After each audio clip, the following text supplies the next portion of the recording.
Welcome to episode 445 of This Week in League. I'm Nate. And I'm Jay. And I'm Glenn. Hey, Glenny, big week for you, mate.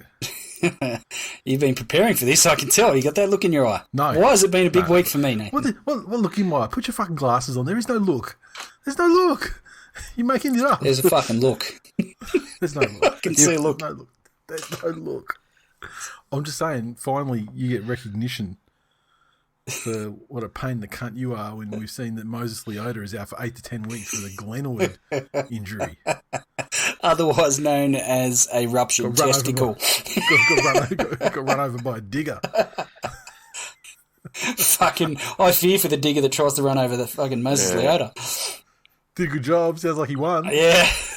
Yeah, well, he's not dead. He just hurt his shoulder. You should see the digger. Doesn't even look like a digger anymore. Oh, Glenn. I tell you, mate, you're sailing so close. Now, you're sailing so close. new listeners of the show, welcome.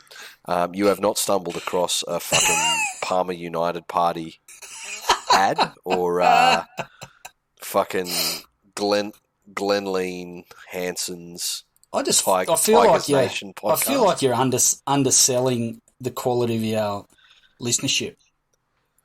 They can fucking hear.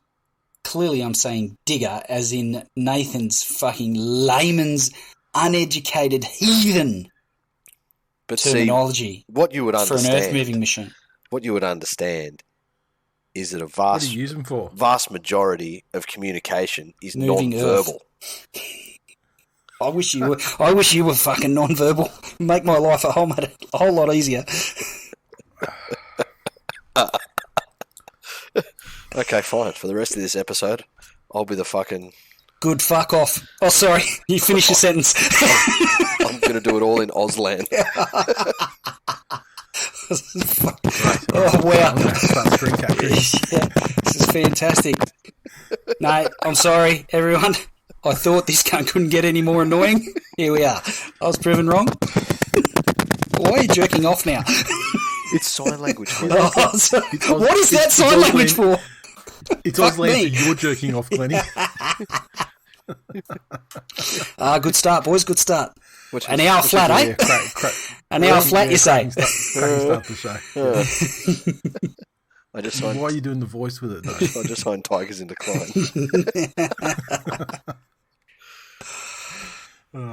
Was that legitimate, though? Did you Google that really quickly? You can go to our chat logs and you can see you can see the history of Auslan. Yeah, no, don't. Yeah, look, Auslan is a popular. Yeah, it's a you could almost say it's a hobby for us, but it's an audio medium, so it's not going to be fuck all to anybody. No, it's not. So just for a refresher, this is the episode which would normally come out earlier in the week. Oh, but where we will review the game. The complaints that I had today. Phone calls from Mr. Fuckhead, as he wants to be known. What happened to the podcast? It hasn't come out yet. I've got fuck all to do as I drive around in my fucking Flash company vehicle doing fuck all, talking to people, telling everyone I'm a fucking Dragons fan. I haven't got a podcast to listen to. Anyway, here it is. Enjoy, cunt. Who's that? Fucking name them. Are you happy for me to name names here? Shane Cash. Oh, Cash. Don't you fucking dare say Cash is a good bloke. He's a piece of shit. I never met Cashy, but I've seen him roast you on Facebook heaps of times. He's awesome. Like, that sounds like that was a phone call with some legitimate concern. Far out. That sort of stuff doesn't bother me because we are late. And there was some people on Twitter like who came at it a different way, and they were more like, "Are you doing two this year again, or are you going back to the one?" You know, like they sort of took that angle instead of like, "Where's the podcast?" You know, that sort of thing. But so yeah, which is awful. Yeah. I guess Dragons fan. Yeah. Does he answer his phone? The Bell and the Beast. Oh God. GST. Look, if I give that person in the crowd the absolute greatest benefit of the doubt available to someone, and they made that banner before he got all rapey, fine. However, after everything that's happened, why would you pull that thing out of fucking mothballs? Yeah. And display it look. This is basically just paraphrasing an argument I saw about it. To bill and to barge to bedroom. Well, the thing is, like someone actually said, well, what if they they made it? They probably made it before all that. Yeah, great, but they're still displaying it after that. Yeah, like that's the fucking point, mate. Yeah, it wasn't like the swastika, like a fucking Hindu. Yeah, sign of peace. Yeah, yeah. There you go. And look, and that's a fucking greater wrong. Unfortunately, they can't use that anymore. So you debellin sign, slightly greater wrong than being a Dragons fan. I agree with you. Yeah. Oh, they still use the shit out of it in Buddhist temples and shit. Good for them. I wasn't aware of that little factoid until about 2005 when I was on a trip to fucking Borneo. Rock up to a Buddhist temple there, and I've stumbled upon my people. Walls of this temple are these fucking wrought iron, fucking flipped swashsticks, like the opposite, mirrored the opposite way. I was did you just start looking for Glenn immediately? No, this is about 4 or 5 years before I actually had known Glenn. I was looking for Skull, the Dragons fan.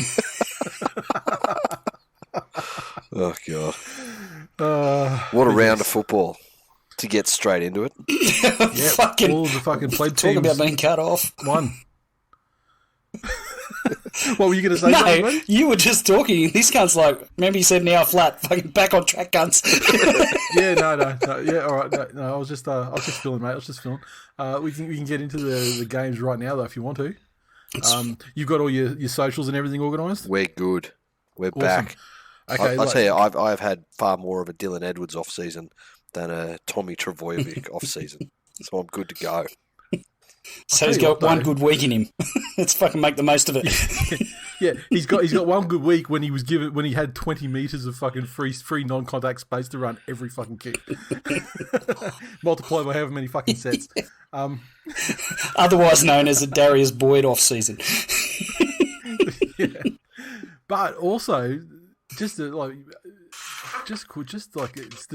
just quietly, like people can say about Tommy, his numbers weren't that bad in that game, and as the rest of the weekend played out, he was probably at worst the third best fullback in the entire fucking round of action.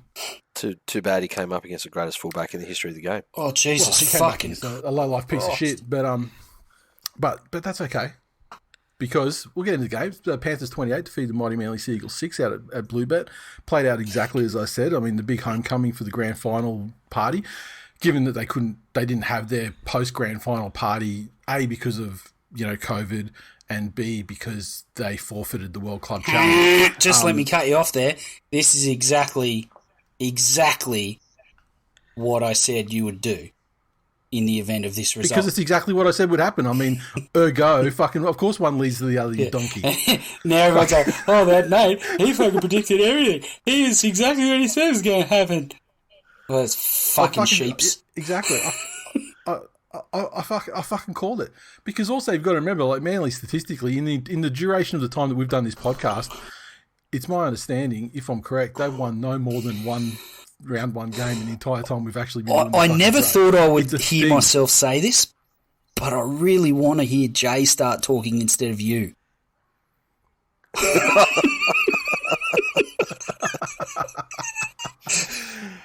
You're just upset. No, I'm not upset. I'm just sick of your bullshit, mate. You're just upset that I called it, mate.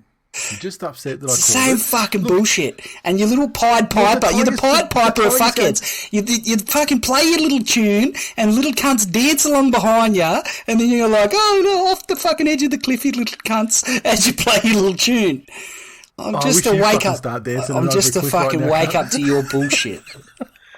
Look, the West Tigers game's coming up in a couple of recaps. Then you can fucking talk about how much you nailed your fucking prediction. I can't fucking wait. But yeah, I'll fucking wait. Now, please, can we hear Jay talk? Oh, things I thought I'd never say. The other way. Hey, Look, Glenny, it was a long off season for you. I know. Hey, I Glenn, know. can I you get it. can you let him get to actually talking about how badly we beat them? Sorry. Yeah, get to the Now. scorers. Start with Manly. Shouldn't take long. 28 tries to Crichton, Tuggo, Luai, Appy, Liam Martin. Crichton 3 conversions and a penalty. It's a lot of tries. Manly tried to Bullimore and a conversion to Garrick. Now, I'll let you. Have you got anything more you want to add to that game rather than you called it? Well, all I say is that the Panthers played the perfect game. They won't play a better game this season, and they didn't. They played better than they played in any finals game, including the grand final last year. And I don't even know if they had a better performance all last year either. It was the perfect performance, and Manly simply just aided and abetted it by simply dropping the ball every time they fucking had it over halfway. And the rest of the time, because Panthers never made a mistake the entire game, it was just a matter of like they were on the back foot the entire game. So their sets were starting, they're coming off their own line the entire game, and because Panthers never made a mistake, they weren't able to turn it around, and it was just it's the way it went. I thought it was pretty cut and dried. Like it wasn't fucking rocket science. What the flow of the game and everything was. It was amazing that they were actually hung in there at half time. But yeah, that's like Panthers literally played like a perfect game, and like teams don't do that very often, and I don't think we'll see Panthers play that well again all season. I mean, they might be able to meet that level, but I mean, you can't really better it. And I would go on to say that if they had played almost any other team in the fucking competition, they would have put fucking 50 on them. Look, I'm not sure it was the perfect game. I will also claim credit here for calling it. Panthers 13 plus. It's pretty telling and to give Manly credit, that the first sort of 16 to 20 minutes, they almost went toe to toe. And the first pleasing thing for me in seeing Penrith back in stride after, trial form and things like that was they've essentially picked up where they left off and are getting better in that form of, the Melbourne Storm and the Roosters before them, of just that next man up philosophy, that if everybody understands exactly what their job is out there, that it makes it much easier to deal with disruptions in the team. And to his credit, I thought O'Sullivan went out there and played exactly the right way. Motherfucker, So, I only had 1 point to make about this game, and it was that. So I've got fuck all to say now. That's exactly word for word my only point to add to this game. So, listeners, you're welcome. But, and look, here's a guy, he came to the club understanding that he was going to get injury time and origin time, and that's it. He's not coming there to disrupt either of the two incumbents. They're fucking rep halves pairing, for Christ's sake. But he just did exactly what he needed to do. He executed it beautifully. There are a couple of plays where if at worst he didn't take the best option, he sure as shit didn't take the worst one. And that's the thing. I think he didn't do anything wrong. Yeah, and exactly. that's what you can say about the entire team. Like for example, another example is like Kickow stayed just on that side, the right side of that fucking shithouse, maniac shit. Like he didn't cross whereas he could take one step the other way, and he spends time in the bin and he gives away a fucking bunch of penalties and blah blah blah. Like they didn't do like that. That's what I mean. They stayed on that side, and like he didn't have to do anything more than just solid kick and that was it, because they were starting their sets from the 40 every time anyway. Like, so he didn't have to have a long kicking game. He didn't have to do a fuck of a lot. He just had to not fuck up. And one game doesn't fix this worry for me, but especially with the guys who are leaving at the end of the year, the question's going to be, over the course of a very fucking long and physically and mentally demanding season, how much do you get out of them? And again, it hasn't been put to bed, but I think that display from people like Kickow and Appy says that there is still a little bit of fire there for, well, if it is our last dance together, let's try and do something as special as last year.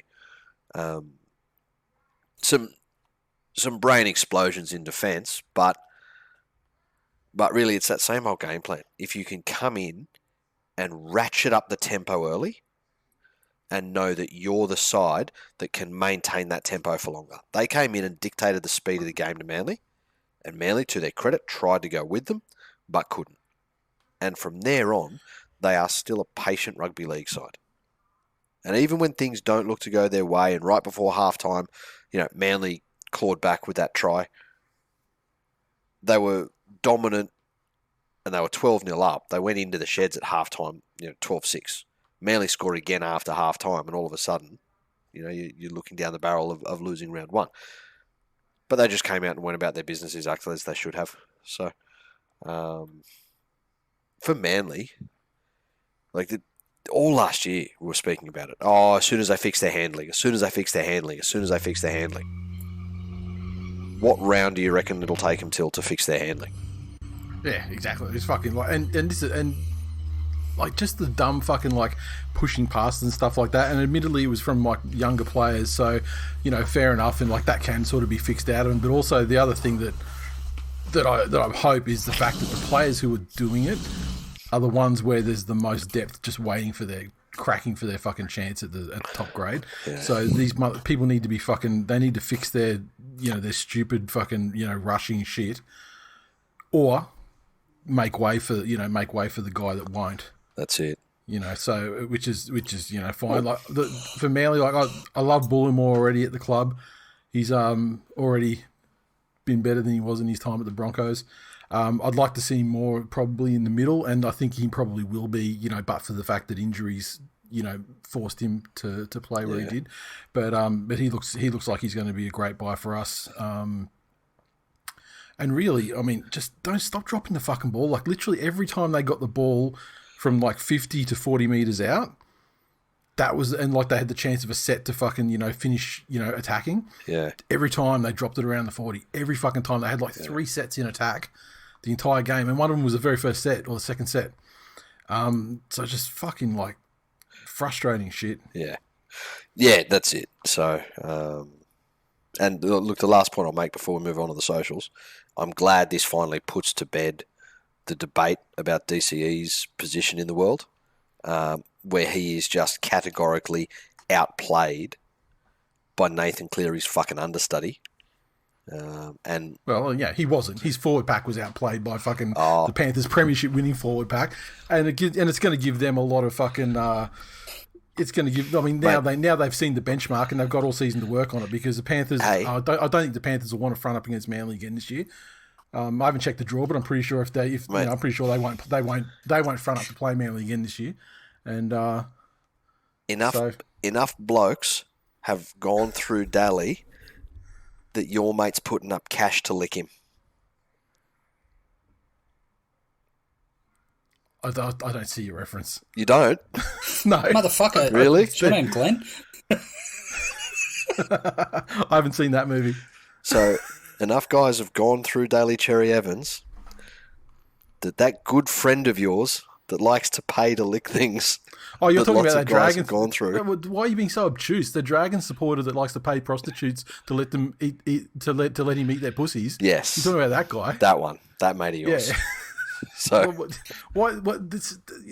I am saying, truth is a defense, my friend. DCE. Don't feel shy.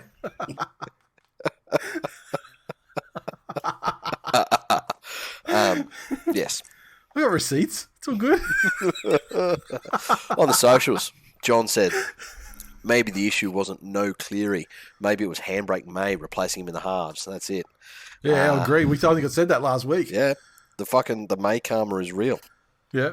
Josh said, so Manly are going to wait till round 3 to start their season against a bottom 8 team. Yep.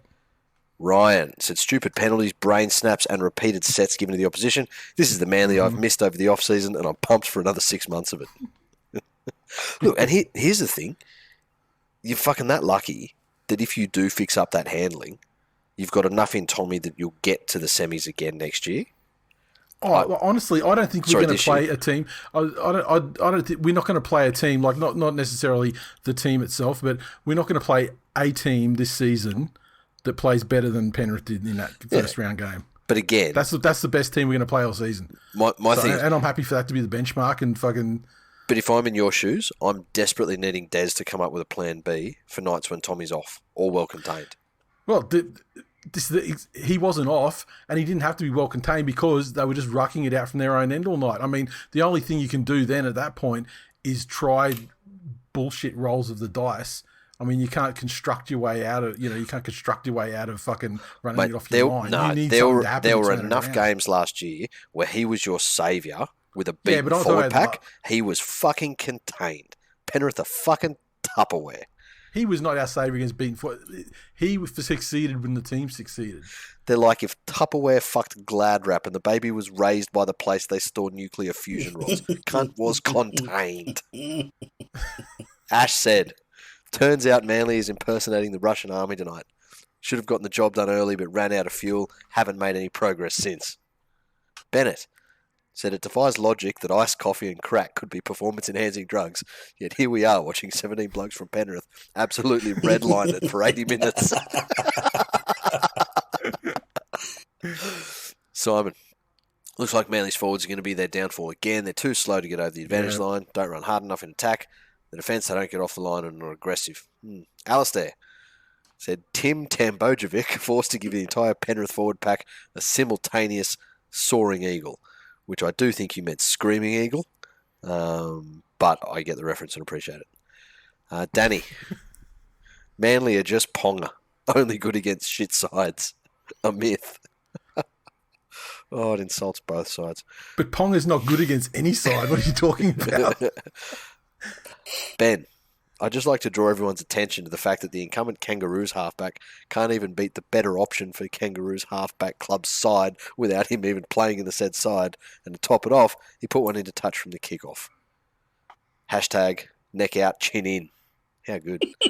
Tom, as much as I wanted to blow my brains out listening to stepdad waffle on about back-to-back, holy fuck, the Riff looked good tonight, especially in defence. Yes, they did.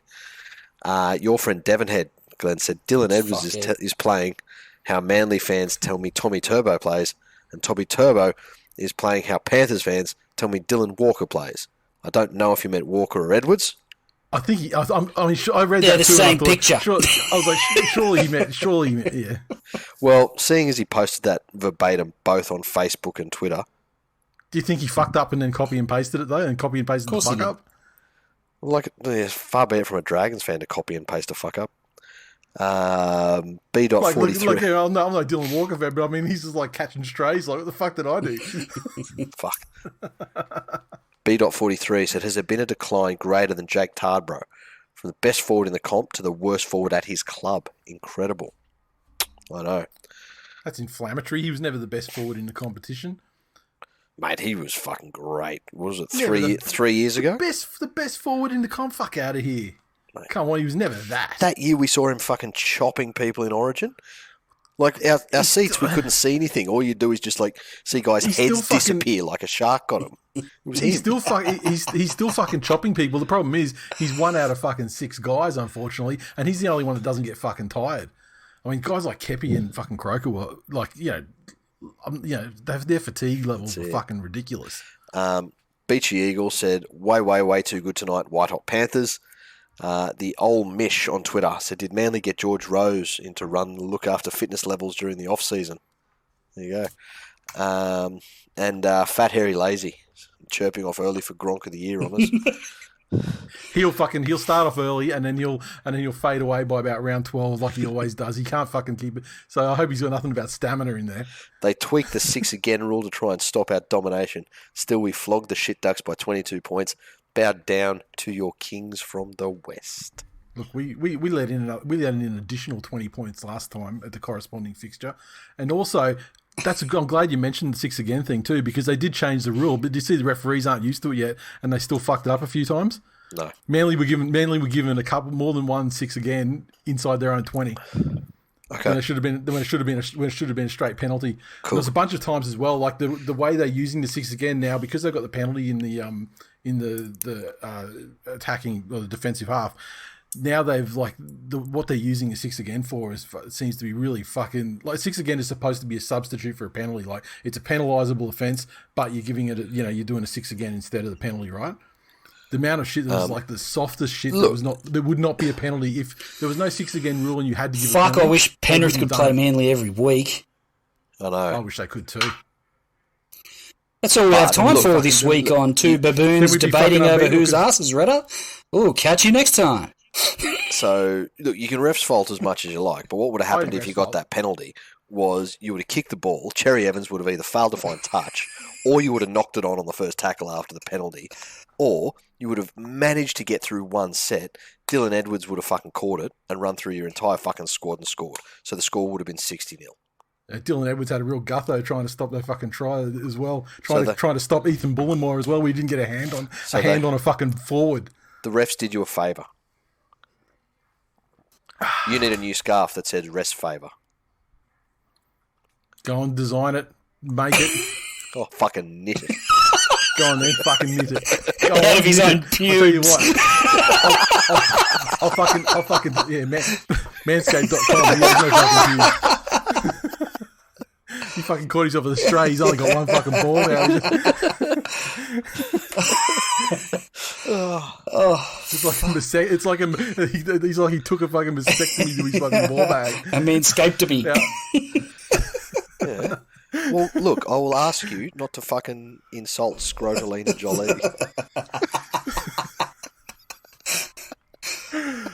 The Raiders 24. That's the second game, isn't it? Yeah, Raiders 24 defeated the Sharks 19. The Friday, the pub slot game. Flat. The Raiders 24.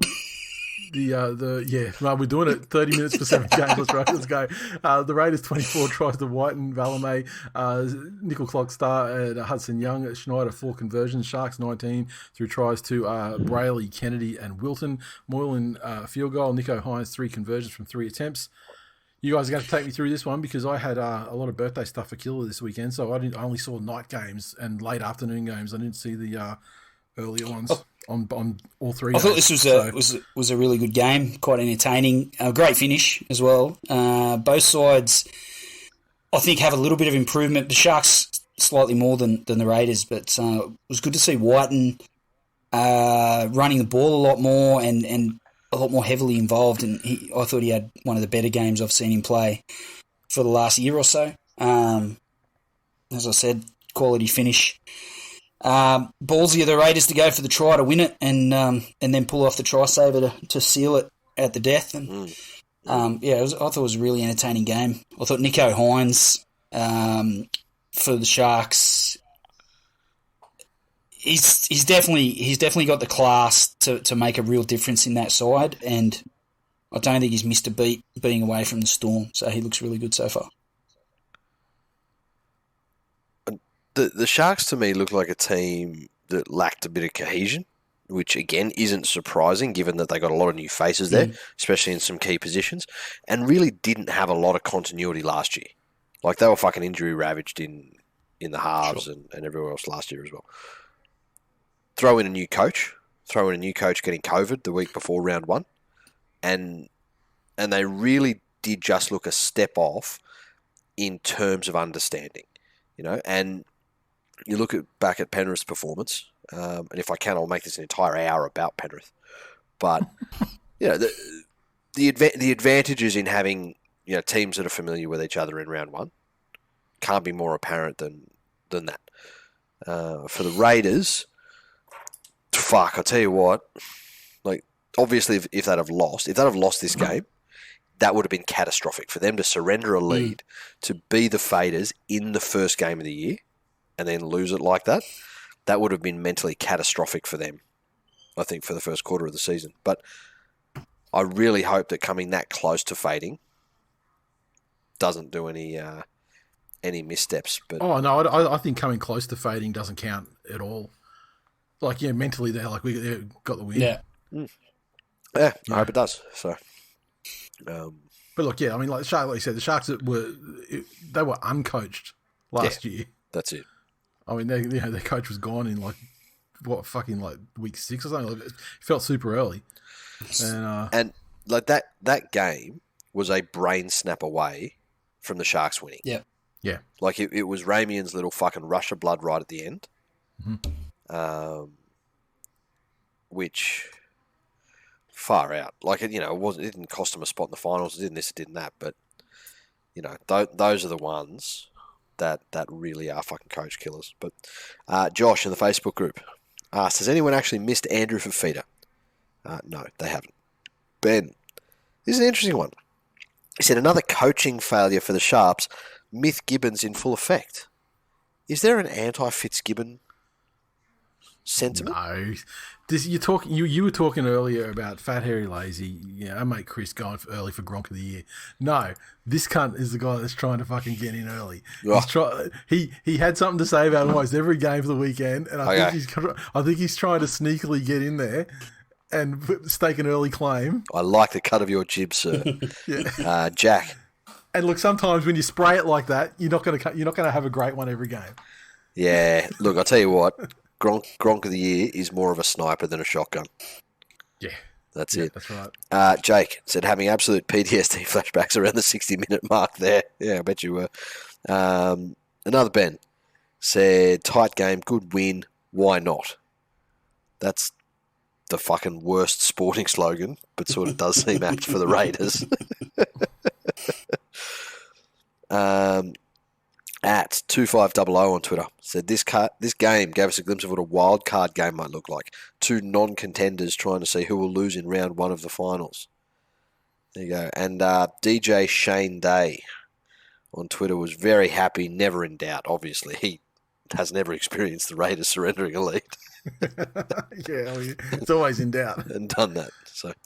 Okay, the Broncos 11 defeated the Rabbitohs 4 at Suncorp Stadium.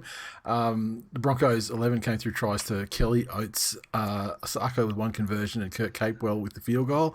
The Rabbits 4 came through a try to Josh Mansour. And this one was, I feel like it was the game we expected, but maybe with not the result we expected. A South Sydney side that's well diminished from last year. Yeah, a Broncos side that is, somewhat improved from last year. However, I didn't think the Broncos would get away with it, and if you weren't a Broncos fan, I don't think it was a great game to watch. If you're anyone in the hierarchy at South, are you thinking it's a good decision to let Reynolds go? How about no? I think that look in the short term they'll go, well, yeah, obviously if Reynolds was in the side, we would have won the game most probably, but he didn't play against them and he didn't sink them. They looked rudderless, and Cody Walker is not that fucking guy. He's not that guy by any stretch of the imagination.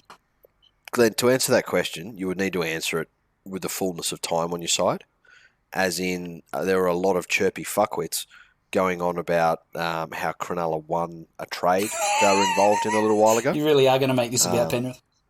Years ago. But if you look at it now, Cronulla still have to pay Matt Moylan, and Penrith are defending a premiership. So with the fullness of time, Penrith actually won that trade. So I think with South, at the moment, holy fuck, we have no game manager, we have no direction, and we have no one to show the guy that we have identified as our future 7. We have no one to show him the way, because Cody Walker's not going to show him that. He's proven that in that game and the grand final. That's all you need to see. So what do they do about it? Well, they've fucking dug their hole now. Like, it's Ilias, and he's going to have to fucking sink or swim. Yeah. Because remember, like late last season, they had Tarpey in the halves. But he's not a 7. He's a running 6. But you've already got a running 6. Yeah, but what I'm saying is, if you want to try and actually, steady a sinking ship or whatever, and not kill a fucking kid, kill a career. I don't know. I mean, because I'll tell you, he needs to turn around really quick, because if he's too deferential to fucking Cody Walker and Cody Walker hasn't got it, Cody Walker does not have it. And he doesn't have Wayne Bennett there getting in his ear telling him that he's the man. That's the fucking point. That's the point. South Sydney, I think, are unfortunately this year a perfect storm of everything that's gone wrong. And last week we went through all of the things that could potentially hurt them coming in. Unfortunately, all of those things happened. Mm-hmm. So they knew Bennett was going. So why let Reynolds go the same year? Well, because they wanted Reynolds for this year. They didn't have the option to do it otherwise. Mm. It's not like they said go away. Adam. No, I'm saying give him a fucking we'll 3-year deal. This year he plays first grade, and Ilias is in the background. Yeah, but Glennie, they didn't think internally that his body would hold up to a 3-year contract. I agree with them, but you've got 3 years to transition. And so what happens? The Ilias kid at the end of the year. So you're going to put Adam Reynolds' money on your salary cap to sit him in Reggie's after a year and a half. There's, as well as I do, there's a way to manipulate that. There's a way to manipulate those numbers and get him. He was a fucking dyed-in-the-wool bunny, local junior. If they'd have said, we'll give you fucking the Robbie Farah job after footy, it could have. There's a way to make it happen, but they got stuck on it. Okay, so are we here now where you're suggesting other clubs behave like the West Tigers? No, and more importantly, Justin better. Pascoe. No, I thought I was talking shit. Better than the Tigers. Look, everything you have said is true, but Adam Reynolds wanted a 3-year deal. They offered him 1.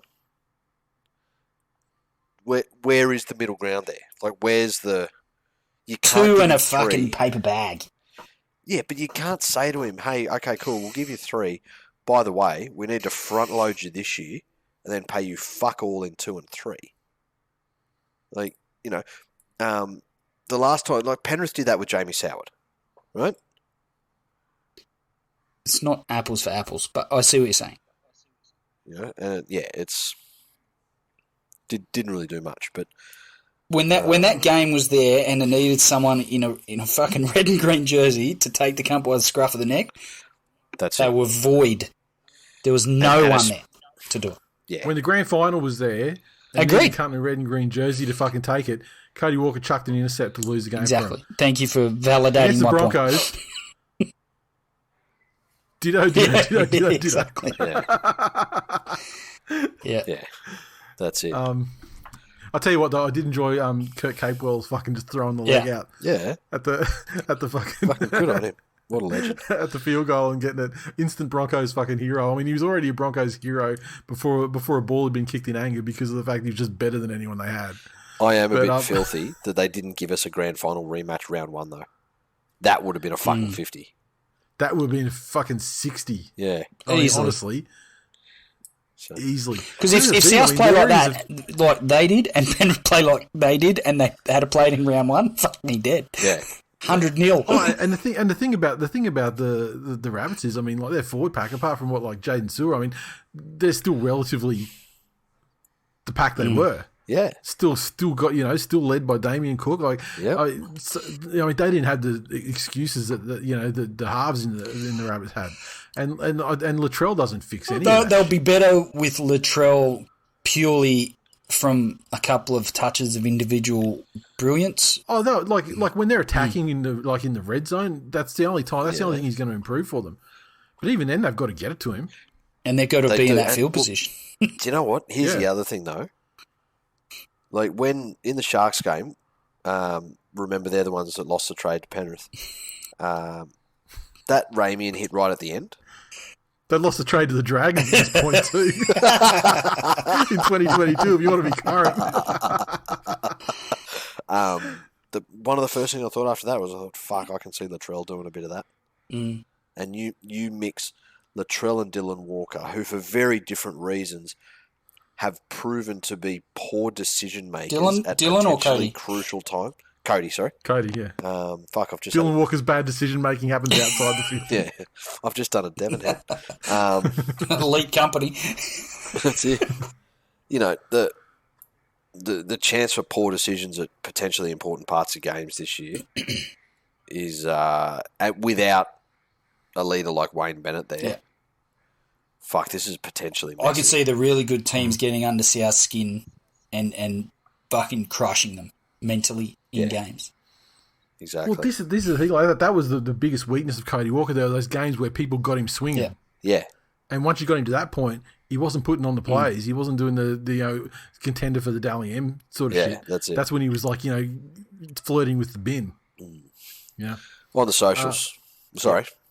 Go for it. Super Grover said, I'm not keen to get tackled by Jai Arrow as I have become accustomed to breathing. Yeah, he's good. Ryan said, "What the fuck are these dumb cunts doing? South look like they've got as much direction as a Kia after it's hit a pothole. For fuck's sake, this is frustrating to watch." Oof. Lachlan said, "Welcome to the Broncos, Kurt Capewell. I think this is more of a worrying side for South than a positive sign for the Broncos. Broncos look definitely set for more wins than last year, though. That's a fairly balanced review." Thomas said, "Did they teach anyone to kick over the off-season, or did they forget we lost Reynolds?" Yeah, it's a bit ordinary. Tom said, "Not sure if South have the post-Bennett curse or the Broncos actually look good, but either way, I'm fucking happy even though it's early days." You could say it's the post-Bennett curse, but then the Rabbitohs are closer to ground zero of the curse. That's it. And the Broncos are now several years removed. Phil said, "Glennie thought Billy Walters was a liability in defence. Maybe he was just trying to fit in at the Teg Pies." He didn't cover himself in fucking glory, let's be honest.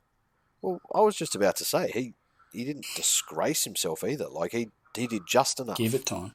You know? Yeah, the Rabbitohs didn't have the direction to fucking run everybody straight through that passage. Matthew said, "A lot of Broncos trying to impress for a Dolphins contract next year." The only way I'll get a realistic opinion from you on Billy Walters is after Penrith play Brisbane. So I look forward to that. And Penrith are that kind of side that they will identify his significant weakness defensively. And I look forward to you agreeing with me. Or they could just find, solace in kindred spirits of father-son duos absolutely fucking mentally destroying Tigers fans. Fuck me dead. That fucking Spider-Man man. Ain't no Tigers fans fucking laying awake at night worrying about the Walters family, mate. Yet. Fucking yet. Let's go. Next one. How does that work? Well, I don't understand that threat either. Yeah. I'm saying the Broncos will rape the Tigers this year. All right. We'll look forward to that one then. Glennie, mark that on your calendar. The Knights 20 defeated the Roosters 6 at the SCG. The Knights 20 came through tries to Gagai, Clifford, TWiL and Young. Clifford 2 of 3 conversions. The Roosters 6 came through a try to Paul Momirovski and a penalty goal to Sam Walker. Glennie, I think the Roosters have got plenty of work to do. We thought that, this season, less impacted, you would think, by injury, and obviously under the continued guidance of Robbo, the Roosters would continue on the path they've been on and improve even on their finish from last season. But they were flat in this game across the park, and whilst some individuals had moments, I think as a team they were underwhelming and far off. And I don't know if it's just a blip on the radar and they'll put it together very, very quickly, or whether there's significant work to do that they're going to have to play a little bit of catch up. Because I don't think anyone thought the Knights were going to be a 14-point better side than the Roosters in round one. I will say Clifford was quite impressive again for the Knights. Unfortunately, Ponga still got the raps post-game, but I think Clifford was quite a measured and controlled performance. Yeah. And it's unusual to say against the Roosters, but the Knights' edge runners just seemed to give him trouble the whole game and created extra space. And I think Bradman Best, when he got the ball in his hands, he was super dangerous. And Roosters really struggled to contain those guys, which is unlike them.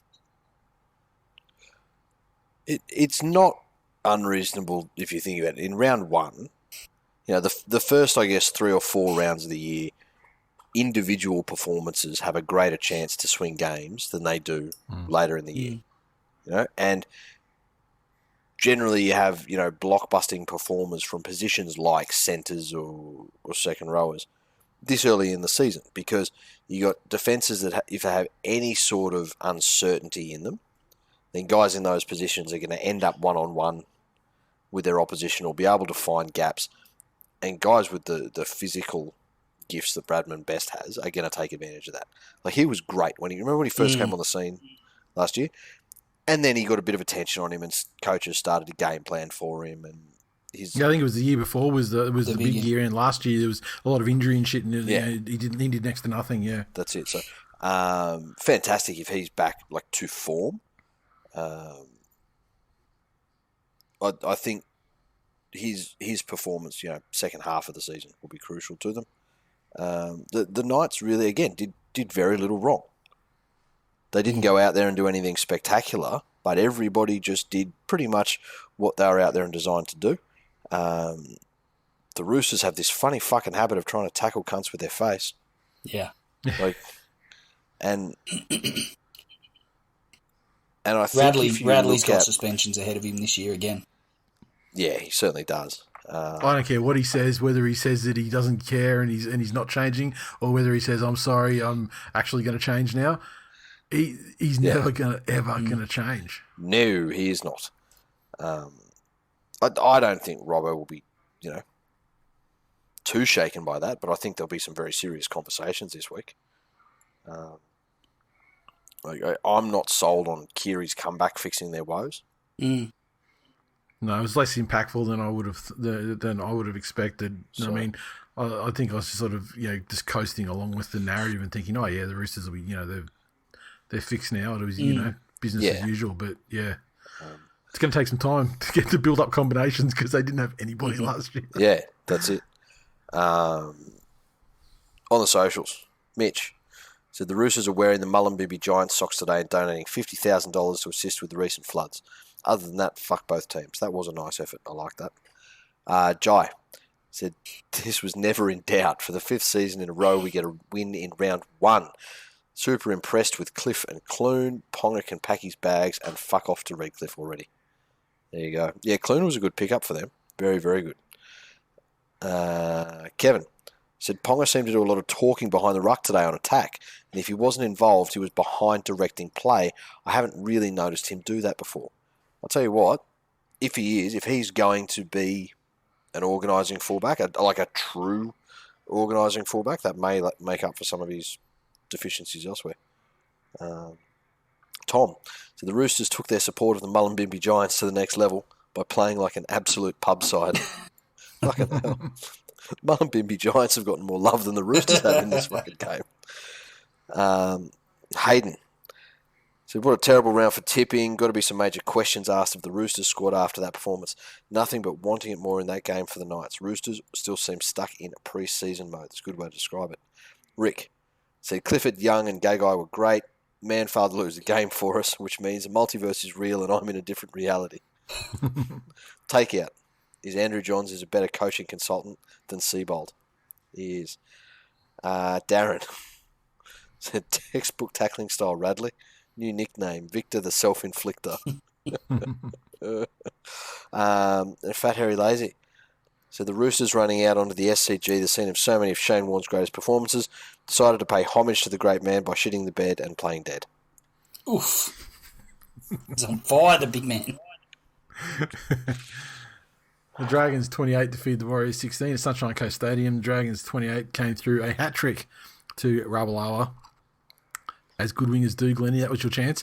Yeah, fuck that guy. Bird and Mumbai also were tries. Lomax 3 conversions and a penalty goal. The Dragons side had a try to DWZ, Egan and Katoa. Sean Johnson 2 of 3 conversions. Credit where it's due. The Warriors missed Reece Walsh badly. I think he probably makes a significant difference to the Warriors' structure. I think the Warriors they were in and out of the game, and the Dragons, were good enough in the end to take it by the scruff of the neck. But geez, mate, even the Dragons made some fucking horrible errors and drifted in and out of the game in parts as well. And I thought Sloan, he's obviously a huge talent, and he showed plenty of glimpses in this game, what he's truly capable of. He's got some silky skills, great hands. My concern is Griffin the right guy to develop him? and his style of play? Serious question. Probably, yeah. No, I think like if Griffin's one thing, he's the school teacher, very similar To bring him through similar to in result and like ceiling as like a coach like a Brian Smith or something like that, where it's a guy that can take him through to the finals consistently, but just can't take him to that ultimate next sort of step. Yeah, and because I mean, like even Panthers, I mean, like they had a lot of good, they had a lot of like decent, solid years under Griffin, but he couldn't take him to the next level. And I mean, the next level it did coincide with the fucking maturing of like an entire crop of youngsters and everything as well. But I still don't think that even if Griffin had that squad that he had from last year, that he would have been able to turn them into premiers either.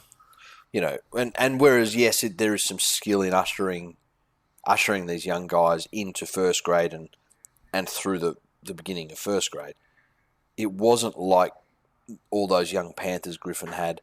He pulled from 20 different backgrounds and made a team out of them. They'd all played together since they were fucking 14 years old. Yeah. So,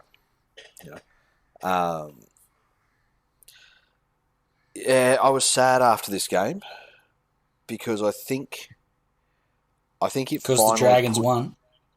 No, it finally put to bed for me any hope that I was holding on to that Sean Johnson would go down in the same way that Stacey Jones did for New Zealand Rugby League. Yeah, no. It's not happening. Like the guy who just, had he been born on the other side of the Tasman, would have worn Origin jumpers and green and gold and that sort of thing. But yeah, but even the moves of the Sharks kind of dispelled that for us, didn't it? That's it. And look, and to be fair, he was at the Sharks during a period of upheaval, and there was all that shit going on there, and the coaching dramas and all that other stuff. I would hazard a guess that says Sean Johnson with a couple of years under, Flano, with the help of PEDs, would have been a vastly successful player. But certainly less like hamstring injuries and that's it. Whatever. Unless she would have snapped his hamstring and fucking rolled right up the back of his spine. But it's stuff like when you're in a team full of young guys who've been through a pretty shitty 2 years. You're still over here playing, Astra's home games in front of away crowds. To have this guy who's a prodigal son to come home and the game's really still in the balance, and he goes for a crossfield kick from deep in your own half. Doesn't even come close to fucking hitting it right. Doesn't even choose to do it when there's no fucking cover or lacks cover or the cover's in field. Like, it was fucking telegraphed that badly. That was the saddest moment for me in this game. So, fair. R.I.P. the idea of Sean Johnson. The idea. Yeah.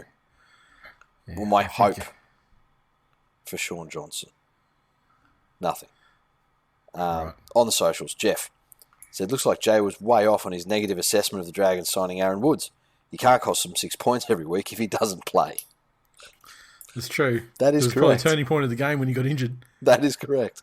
Winston said, as a dyed-in-the-wool Dragons supporter, what disappointed me most about this game was the fact that Woods only did a hamstring and didn't choke himself to death with a Mars bar jammed up his chocolate starfish. Well, he is not rock and roll royalty. So, James said, it's great to have Sean Johnson back helping us play like the inconsistent Warriors of old. God damn. Daniel said, first game without Sharon, Cronulla lose. First game with Sharon, Saints win. Coincidence? I think not. Hashtag 7 runs, 58 metres. Yeah, God. Yeah, on to the next one. The Melbourne Storm 26 defeated the West Tigers 16 at CommBank Stadium. The Storm's 26 tries to Jennings, Laero, Hughes, Coates, and Remus Smith. Meany 3 conversions, and the Tigers 16 double to Ken Mamalo. Try to Nofaluma, and 2 penalty goals to Luke Brooks. Your 3 minutes, Glenn. Go. Motherfucker. Shouldn't take long. Clearly, Take as long as you the need, next Glenny. man up mentality is still strong in Melbourne. They had a hell of a lot of adversity in this game from very early on. Brandon Smith went out with a busted hand. Welsh is obviously going to be, I think, gone for an extended period with Achilles, I think they said. Yeah, I mean, could be season, but I mean, yeah, he could make it That's back. a tough one. And when he does But come it's a tough back one, out, yeah. is he the same? Look, Yeah. on that note, it's been said plenty of places, but fuck me, what a good character he seems to be. Oh, Oh, absolutely. he's just the way he presents himself in media, on his own personal Twitter account as well. Just like the way he bants with the average Joe public. Yep. He's frankly the only likable Storm player that's ever existed, ever. Correct. And so it's terrible that for such a big injury to happen to him. And like the way, like, I don't know if it's correct to say the gracious way he took it, but I guess just like the philosophical way he took it. Look, it was just it's not hard. Like, we all have that mate that works in a healthcare facility and saw one of the Penrith players who did an ACL and then rehabbed an entire year and then came back in a trial game, around one game, did it again. That's it. That shit can be when that's your identity. Yeah, that's tough. But for Welsh to recognise, even with this weight, I'm still in a position of where I'm very lucky. Fair. Good on him. I thought Pappenhausen was full of confidence, bouncing around. He had some good moments, but for Melbourne, Jerome Hughes, I thought he had a real breakout solo performance, and he was the guy that really stood up and identified that him and Pappenhausen really, but Hughes first and foremost identified that game was requiring, needed someone to really step up and take it by the scruff of the neck, and he did it, and some of his fucking runs were impressive. For the Tigers, they're always in a fucking game, and they were definitely in this one, but the Storm weren't in this fucking game until the last 10 minutes. And it's just coincided with the time when the Tigers decided they weren't in the fucking game anymore. True. Look, there was enough there to say that maybe they learnt some lessons from the final round last year, but it's still very early on, and there's plenty of time to drop our bundle.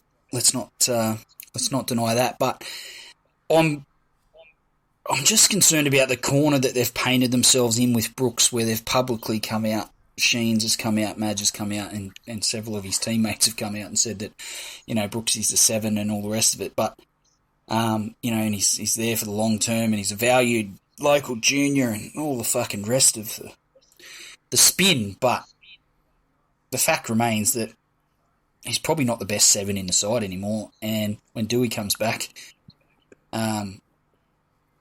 he's probably the best 6, and Hastings will probably make the best 7. So Brooks doesn't really have many options outside of bench, utility, or Reggie's. He has utility value. So what's your prediction then? You reckon he'll get dropped, or you reckon I think a utility? No, I think Hastings will continue to play 6. I think they'll still play him at 7, and Dewey will shuffle around centre, probably Gildart.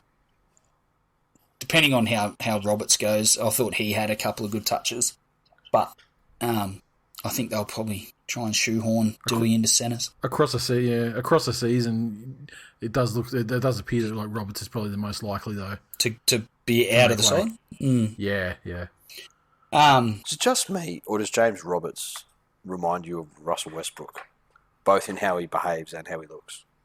He looks disinterested, and I noticed that when he was playing at the Broncos, off the ball, and certainly when the play's not happening around him, he could not look less interested to be out on a first grade rugby league field. Just his speed, you can't coach it. He's got it, and that's why he's had so many clubs and so many opportunities. But you actually can though. Like, you have literally had a listener of this show train your you're son right, on how but to run faster. you certainly have to have a base level to work with, right? So 2 legs. I think you're understating his And the speed. cunts with springs on their feet go faster, so you don't even need that. Right, yeah, you're right. James Roberts, make way for Dewey, but I still think Dewey should be 6 and Hastings should be 7, and see what happens. Fuck around and find out, as you say, Nathan. But work to do, obviously, for the Tigers. But I didn't hate the effort, and I thought Leilua and Tuolangi on the edge were quite. They posed plenty of problems and asked questions of the Melbourne defence, and that's a good sign moving forward. So, no surprise the Tigers weren't the same class as Melbourne, even though Melbourne were down on a few troops. I think no one is shocked by that, but I was pretty happy with the effort and some of the plays they come up with. There you go. How good. Timothy said the Melbourne Biscuits. Yeah, well, fucking winning biscuits. Matthew said, so coach scores tries like Mark Waugh used to take catches. Fucking showboat. Man, I'll tell you what. I don't know if he had a bad day or not. Fuck, you got to go a long way to hate on Xavier Coates enjoying not being at the Brisbane Broncos anymore. Daniel said, glad we didn't have to wait long for a classic Tigers decline. No, we did not. Ricky said, against all adversity tonight, we tried hard, but in the end, having only 4 captains ultimately took its toll. Oh, what about Brooks? He's got jokes where the referee upped him because he's, when I make a call or when something happens, I've got 4 or 5 blokes coming at me, and Brooks is like, well, we have got 5 captains on the field. Tom said, 3 truths in life: death, taxes, and Storm winning in round 1. Thank fuck I've got at least one tip right this week. There you go. Bethany said, looks like it might be our turn to have a Roosters 2021 season. Losing Welsh to what seems to be an Achilles is a massive loss. Cheese is a big loss too. Wishart looked really good, so it's not quite as bad. Hughes is the dead set heart and soul of this team, and if anything happens to him, our season is over. I agree, and I think his dynamic with Munster and who gets to take the reins will go a long way to determining their success this year.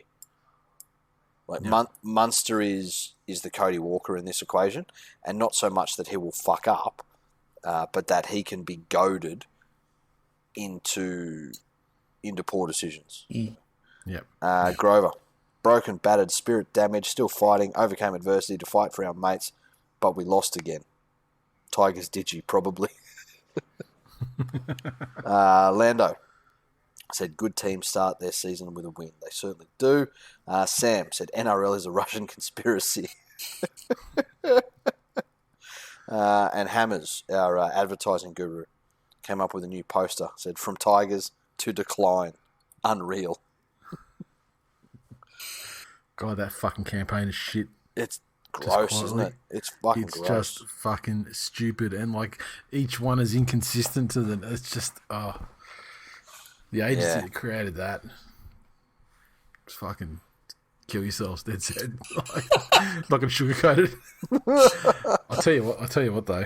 If you want to talk about something that's really unreal, what a time to be alive over the last 3 seasons when we've got to see the evolution of fucking Pappenhausen with the fucking primary school mullet to then growing out a little bit more and adding a moustache last year, and then now it's like full on glorious fucking 80s fucking like the dirtiest, most bouffanty fucking like, it's like next year he's going to come out and there's going to be somewhere there's going to be a fan constantly blowing it.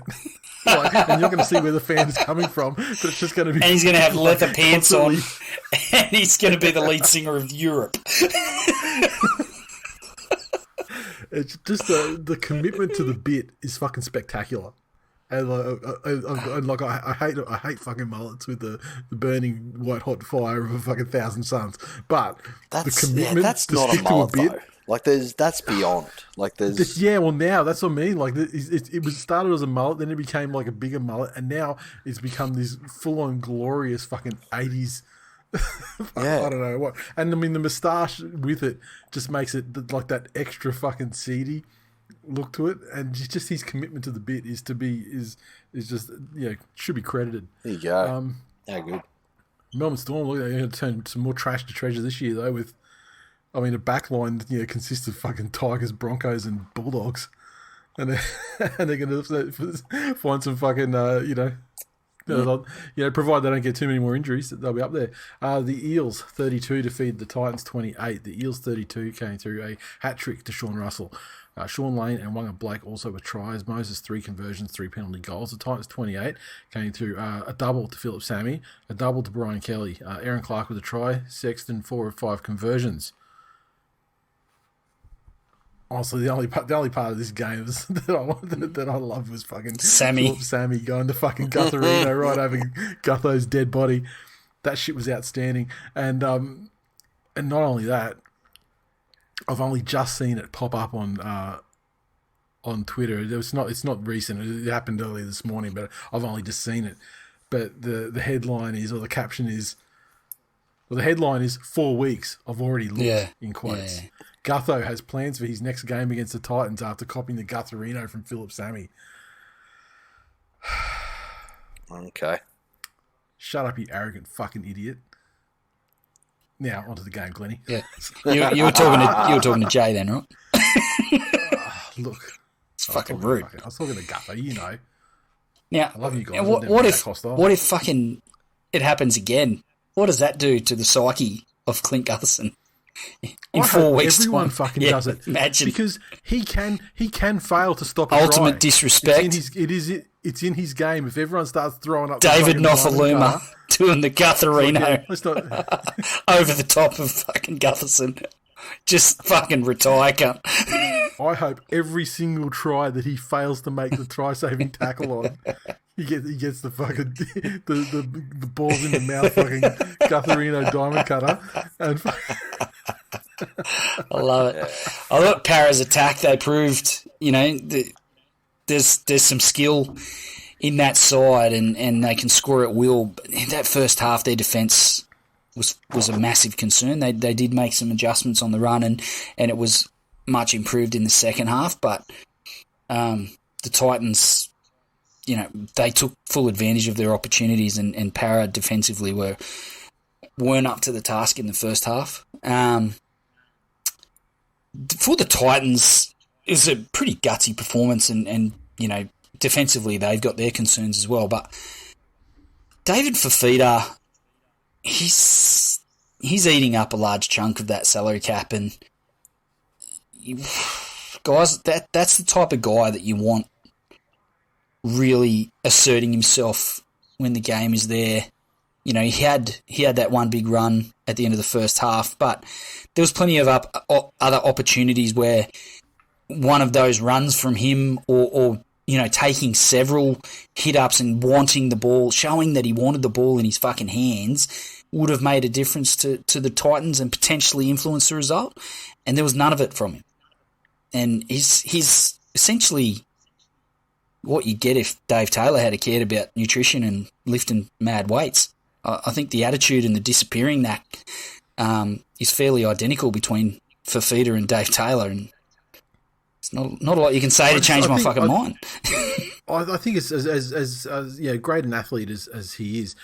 I mean, if you can just consistently rush up on him and not give him time to get wound up, you can kind of nullify his impact in the game. Yeah, because he's not going to necessarily take himself deeper or spring up somewhere you don't expect to see him. Well, this is, if you look at to the point Glennie made, when he had his big barnstorm, was it late in the first half? He was positioned fucking close to where a centre would be. Yeah. And I think that's the way to use him. Because he's not going to be that, bash him up. Like, he's not Payne Haas. He's not Talmalolo. No. Exactly.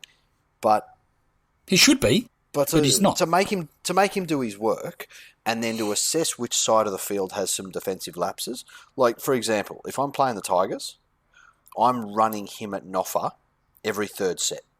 Every third set, he is just popping up and giving Noffa fucking nightmares. And then what that forces the defence to do is readjust. Well, it's probably giving the A and B defenders nightmares, if I'm honest. True. And so what smart teams will do is start to stack sides that they see him up on, which again, if the Titans halves are smart, gives them more space on the other side. There's a whole fucking point of having players deserving of defensive gravity. So I think Parramatta can't be happy with the way they've leaked points. Their defence was fucking suspect last year. And if you look at how they ended the season, this was about it.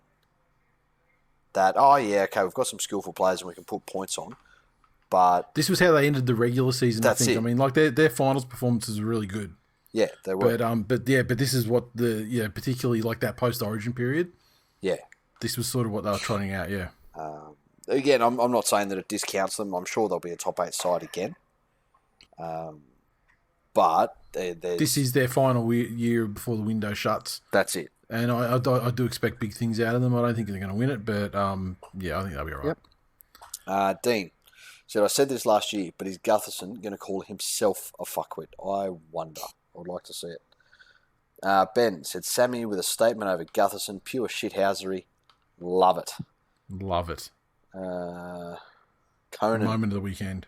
Said, does Sammy automatically become the new king courtesy of that Gutherino, or is that a self-appointed title only? Well, as I found out on Twitter, it's not self-appointed. It was actually given to him by Andrew Johns. Oh, for God's sakes. I know. Yet again. That's why, obviously, he was off his tits on pingers. Fuck you, Newcastle. Why do they do? Why do they keep doing it to us? When I say us, I think he actually said he was actually asking him if he had a ping. No. And he thought he said king, and he's fucking just run with it.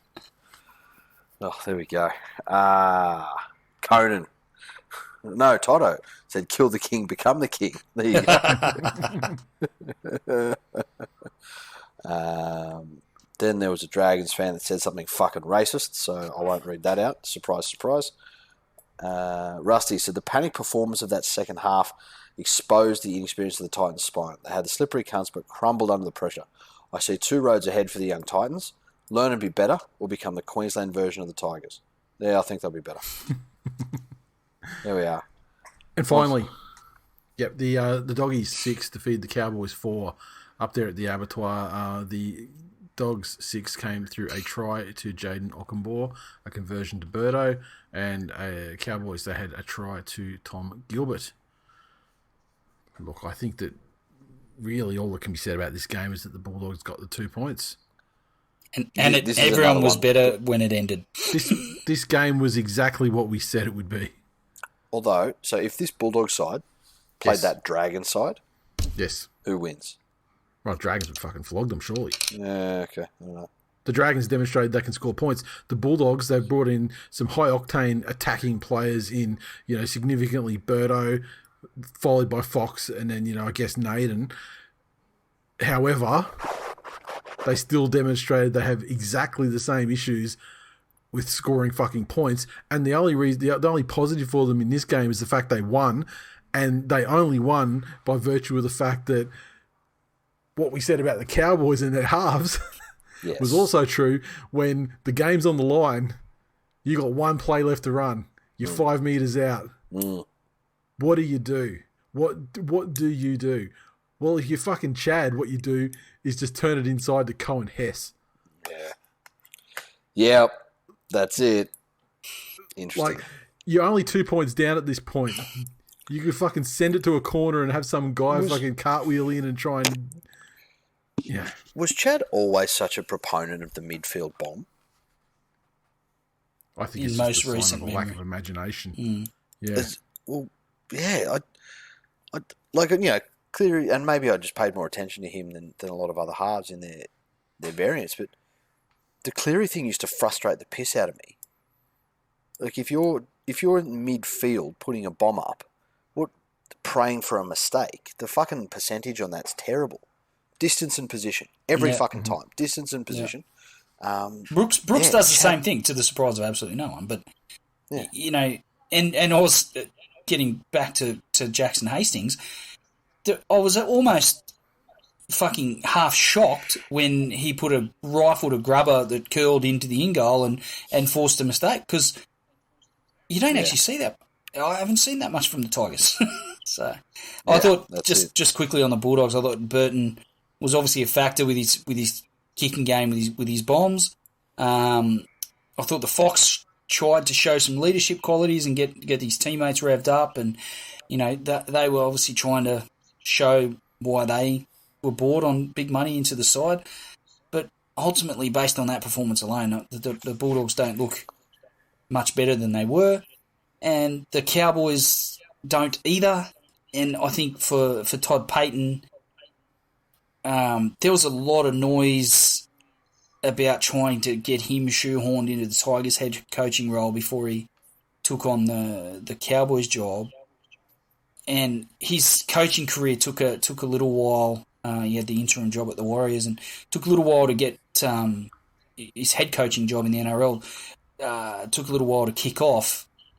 He is legitimately shortening his career with the mismanagement of Tamalolo. Yeah, fuck. Yeah, yep. And I mean, this game, I guess it was through, a little bit through necessity, but what he did, played prop for like 50 minutes or something. Yeah, sat on the bench for 28 minutes or more.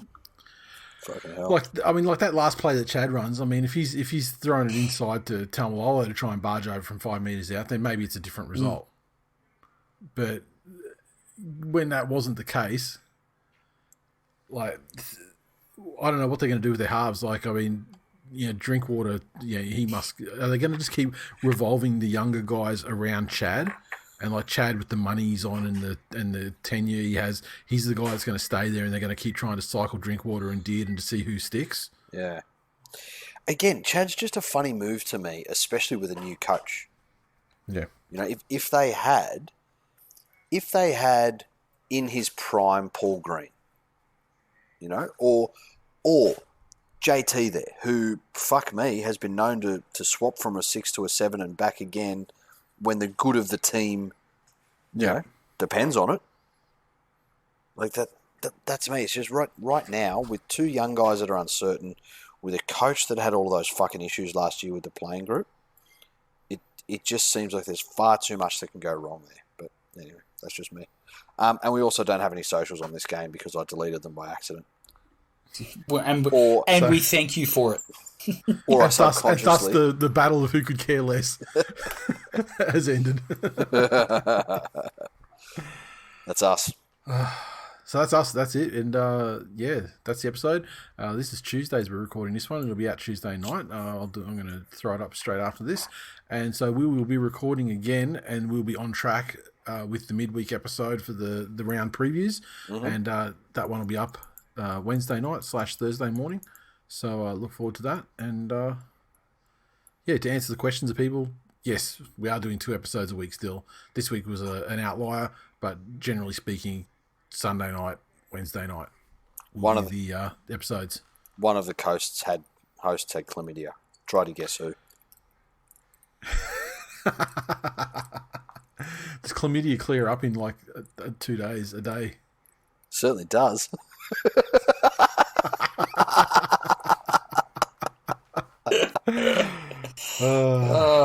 And this has been This Week in Communicable Diseases and their eradication. And we'll talk to you guys next time. Later. See ya.